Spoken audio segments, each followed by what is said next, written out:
This is when the delegation went to meet with him. So one would think that, I don't know if this is before or after the meeting with the president, because Bala Mohammed, in part of what we're going to discuss after that, said, oh, the president is suing for peace and is asking everyone to. Okay, but the concern here is everything stated by Wike here. I don't see how it is wrong if you look at it on the basis of interest. Politics is about interest. So the man is basically saying, I'm protecting my interest. And if that is the case, how is the protection of his interest a problem? It alluded to the 20 billion every month that is circulating on social media that is asking the governor to be giving to him every month. I don't know how true, how realistic that is. But we'd like to bring you in here to have you elucidate further on this. Well, Vivien, in fact, it's not even politically correct that of issue of protecting interests and structure and all those things. I believe that that is even pediatric and pedestrian. I thought he would have been more diplomatic in addressing this issue and trying to defend himself. And he has come to own up that is behind the crisis by implication of what he has said. It's no more speculation, it's no more allegation that is the one that is behind it. He has come open to say that. Then this is one critical challenge in leadership when it comes to the black man. Look at the thinking. You have served as governor of this state for 8 years. And it is important that you give way. And that is what we see in internal crimes. And that is how society grows. You were not elected ab initio as an emperor or a monarch. That you must remain there. There is a constitutional limitation to the time frame you have to govern the state. And when that elapses, their successor is sworn in. He takes over the apparatus of government and governance and must be without any kind of interference. What kind of political structure and interest that you want to maintain in perpetuity? I think too, I also want to disagree that it's party affairs. No. Election has been conducted, in fact, it has come and gone. It is not state affairs because it is not the state. The structure of the state is not anybody's personal structure or personal enterprise. It's not anybody's father's company. We all own stake to the development of the state, whether you are government or government. We are interested, we are not robots, we are not maroons that because you're a governor, you begin to push every member of the society the way you want. He's now a Federal Capital Territory minister. And is it not a distraction that you are called to serve as a minister? And two, you are also trying to superintend over the affairs of the state, even when you are let off office. How can you perform? How can you deliver? They can't serve two masters at. Either you take one or the other. What I want to say is this. Whatever the insinuations, whether it's 20 billion or whatever and all those stuff, what really necessitated within the period of 5 months that will warrant that kind of malfeasance on the part of Fubara to be pitched.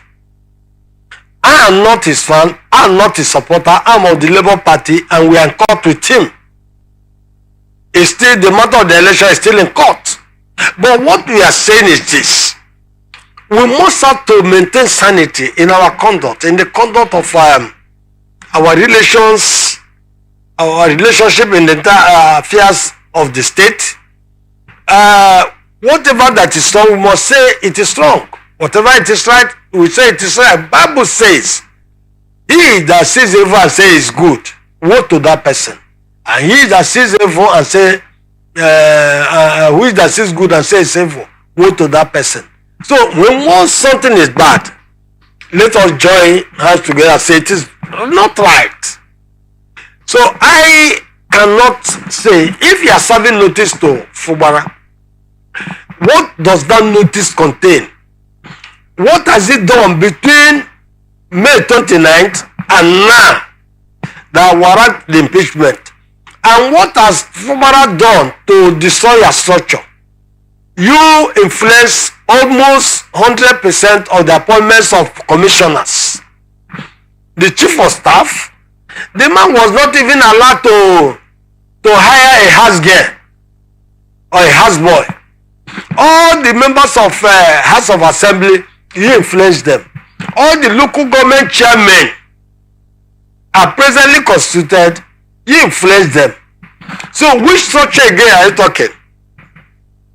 You know, are you not saying that you impose a puppet on the people of River State that must not have his brain and mind together to either govern the state except what he dictated to him? I believe that I don't know who really advised him. The speech he made, for me, it is quite pediatric.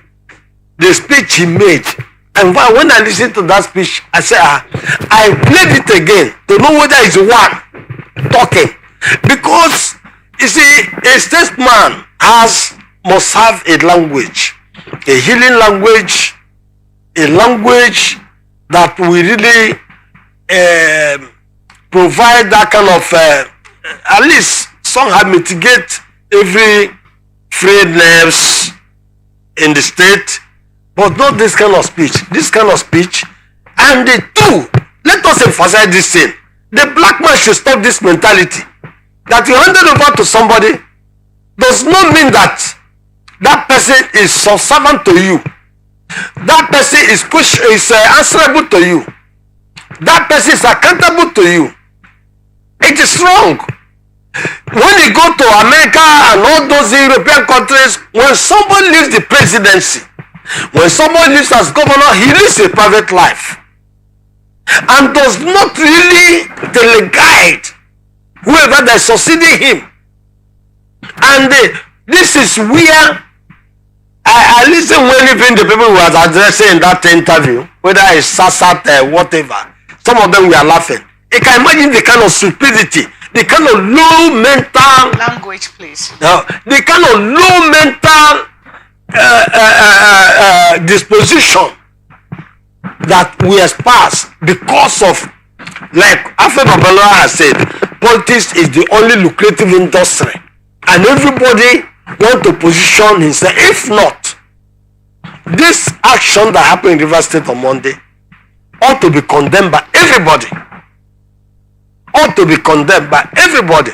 But I will advise Fubara, if it's like a jailbreak, it's like a jailbreak, and other inmates in that prison that also escaped with him, if he allows him to be rearrested by all these rapprochements and all those things, if he's rearrested, the second affliction he will suffer, nobody will be with him. Let him stand firm now with Rivers people, and let Rivers people stand firm with him to move this state forward. That this state must not be under the bondage, under the ambit of one person.